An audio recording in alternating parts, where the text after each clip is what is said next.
Welcome to Rani blogs. ఈరోజు మన ఛానల్లో ఒక స్వీట్ చేస్తున్నామండి. అదేనండి రవ్వ గులాబ్ జామ్. చూస్తుంటే గులాబ్ జామున్ లాగా అనిపిస్తుంది కదా. ఇది రవ్వతో చేశానండి.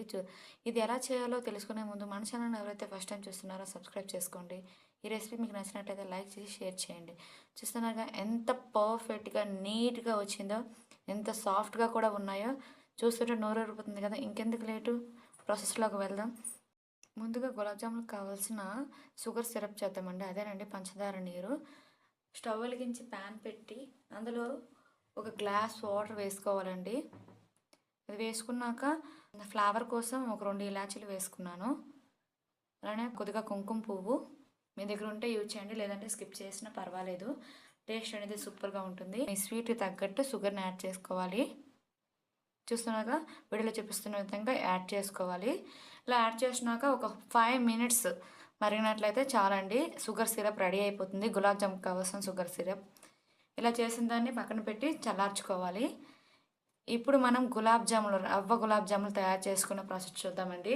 స్టవ్ వెలిగించి ప్యాన్ పెట్టి ఈ రవ్వతో చేస్తున్నాం కాబట్టి 1 కప్పు పాలు పోసుకున్నానండి. మిల్క్ని యాడ్ చేశాను. ఇవి కొద్దిగా బాయిల్ అయినాక 1 కప్పు మిల్క్కి 1/2 కప్పు గోధుమ రవ్వ అండి యూజ్ చేయాలి. చూస్తున్నారుగా వీడియోలో చూపిస్తున్న విధంగా పాలు మరిగాక ఇది కొద్దిగా వేస్తూ ఉప్మా ఎలాగా కలుపుకుంటామో అలా కలుపుకొని ఒక ముద్దల దగ్గర పడేంత వరకు ఉడకనివ్వాలండి. చూస్తున్నారుగా వీడియోలో చూపిస్తున్న విధంగా స్టవ్ని అనేది మీడియం ఫ్లేమ్లో పెట్టుకుంటూ అలా తిప్పుతూ అడుగంటకుండా చూసుకోవాలి. ఒక ముద్ద స్ట్రక్చర్ వచ్చిందంటే స్టవ్ ఆఫ్ చేసుకోవాలండి. వీడియోలో చూపిస్తున్న విధంగా చేసుకోండి. పర్ఫెక్ట్గా మీకు కూడా వచ్చేస్తుంది. ఈ వీడియో చూసి చేసినట్లయితే పక్కగా మీకు కూడా పర్ఫెక్ట్గా వచ్చేస్తుందండి. చూడడానికైతే అచ్చం గులాబ్ జామున్లా ఉంటుంది. టేస్ట్ కూడా అదే విధంగా ఉంటుందండి. ఒకసారి మీరు కూడా ట్రై చేయండి, మీకు కూడా పర్ఫెక్ట్గా వస్తుంది. ఈ వీడియోలో అన్ని పక్క కొలతలు చెప్తున్నాను కాబట్టి మీరు ఈజీగా చేసుకోవచ్చండి. ఇలా మీకు ముద్దలా స్ట్రక్చర్ వచ్చింది, ఉడికింది అన్నప్పుడు స్టవ్ ఆఫ్ చేసి కొద్దిసేపు కూల్ చేసి ఒక మిక్సింగ్ బౌల్లో తీసుకొని అది బాగా ప్రెస్ చేసుకోవాలండి. బాగా ప్రెస్ చేసినప్పుడే మనకి వీడియో చూపిస్తున్న విధంగా బాగా ప్రెస్ చేస్తూ ఒక ముద్దలా తయారు చేసుకోవాలి. ఇలా చేసుకున్నప్పుడే మనకి ఉండ చుట్టేటప్పుడు క్రాక్స్ రావు, నీట్గా పర్ఫెక్ట్గా వస్తుంది. వేపేటప్పుడు కూడా అవి విరిగిపోకుండా ఉంటాయండి. చూస్తున్నారుగా వీడియోలో చూపిస్తున్న విధంగా బాగా ప్రెస్ చేస్తూ ఉండలా చేసుకోవాలి, చిన్న చిన్న ఉండల్లా. అప్పుడప్పుడు ఇలాను కూడా ట్రై చేస్తే డిఫరెంట్గా ఉంటుంది కదండి. సూపర్గా టేస్ట్ కూడా ఉంది. నేనైతే ఫస్ట్ టైం చేస్తాను, నాకైతే పర్ఫెక్ట్గా వచ్చిందండి. మీరు కూడా చేయండి, మీకు కూడా పర్ఫెక్ట్గా వస్తుంది. ఇలా బాగా ప్రెస్ చేసి ముద్దలా చేసుకున్నాక కొద్దిగా తీస్తూ చూస్తారుగా అంత పర్ఫెక్ట్గా లడ్డూలు చుట్టుకోవాలండి, చిన్న చిన్న లడ్డూలు. నేనైతే అన్నీ చేసేసాను. డీప్ ఫ్రై కోసం స్టవ్ వెలిగించి ప్యాన్ పెట్టి ఆయిల్ వేసుకున్నానండి. డీప్ ఫ్రైకి ఎంత కావాలో అంత ఆయిల్ వేసుకోండి.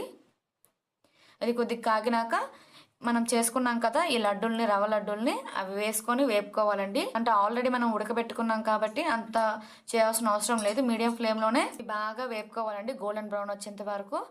వేసిన వెంటనే కదపొద్దు, ఎందుకంటే విరిగిపోతాయి. కొద్దిసేపు ఆగినాక కదుపుకొని గోల్డెన్ బ్రౌన్ వచ్చేంత వరకు వేపుకోవాలండి. ఇలా వేపుకోవాలండి వీడియోలో చూపిస్తున్న విధంగా. ఇలా వేపుకున్న దాన్ని ముందుగా మనం రెడీ చేసుకున్నాం కదా షుగర్ సిరప్ని, అందులో వేసుకోవడమేనండి.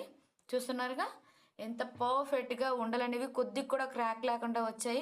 దీనికి కారణం మనము రవ్వని బాగా స్మాష్ చేసి మెత్తగా ముద్దలా చేసుకున్నాం కాబట్టి మనకు క్రాక్స్ అనేవి లేవు. చూస్తున్నారుగా మిగతావన్నీ కూడా చేసి అందులో వేసి ఒక 5 మినిట్స్ సోక్ చేస్తే చాలండి, నానబెడితే. చూస్తున్నారుగా ఎంత పర్ఫెక్ట్గా జ్యూసీగా ఉన్నాయో. చూస్తుంటే నోరు ఊరిపోతుంది. మీరు కూడా ఎలా ట్రై చేయాలనుకుంటే వీడియో ఖచ్చితంగా చూడండి. వీడియోలో చూసి మీరు కూడా ట్రై చేయండి. ఎలా వచ్చిందో కామెంట్లో పెట్టండి. ఈ రెసిపీ మీకు నచ్చినట్లయితే లైక్ చేసి షేర్ చేయండి. ఖచ్చితంగా సబ్స్క్రైబ్ చేసుకోండి, మర్చిపోకండి. పోయే వీడియోస్ అనేవి మీకు నోటిఫికేషన్ ద్వారా వస్తాయి. చూస్తున్నారుగా ఎంత ఎమ్మీగా ఉందో. మీరు కూడా ట్రై చేయండి, ఖచ్చితంగా మీకు వస్తుంది. లైక్ చేయడం మర్చిపోకండి. చూసేటప్పుడు లైక్ చేయండి. లైక్ చేయడం వల్ల ఇంకొంతమంది ఈ వీడియో చూడగలుగుతారండి.